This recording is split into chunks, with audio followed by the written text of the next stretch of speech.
Welcome to R3 Telugu news channel. మరిన్ని update కోసం మా ఛానల్ను ఇప్పుడే సబ్స్క్రైబ్ చేసుకోండి. శ్రీమన్నారాయణ స్థానికంగా వేంచేసినటువంటి శ్రీ పద్మావతి గోదా సమేత శ్రీ వెంకటేశ్వర స్వామివారి దేవాలయం జమ్మికుంటలో ఉదయం 3 గంటలకి వైకుంఠ ఏకాదశి పురస్కరించుకొని స్వామికి సుప్రభాత సేవ, తదనంతరం ఆరాధన, అదైపోయిన తర్వాత వైకుంఠంలో శ్రీమన్నారాయణుడు ఏ విధంగా ఉంటాడో సప్త ద్వారాల తరువాత అంటే భూలోకం, భువర్లోకం, స్వర్లోకం, మహర్లోకం ఈ విధంగా 7 లోకాలు దాటి మనం వైకుంఠానికి ఏ విధంగానైతే వెళ్తామో అలాంటి సన్నివేశాన్ని ఉదయం ఇక్కడ మనం ఏర్పరచుకున్నాం.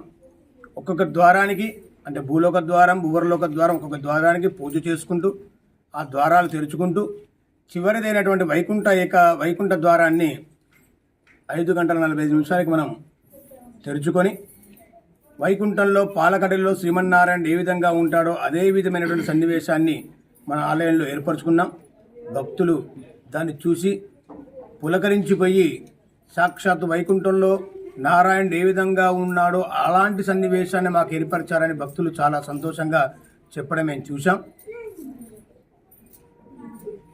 దేవాలయాలంటే భక్తులకు అనుగుణంగా సాగేటువంటి వ్యవస్థ దేవాలయాలు.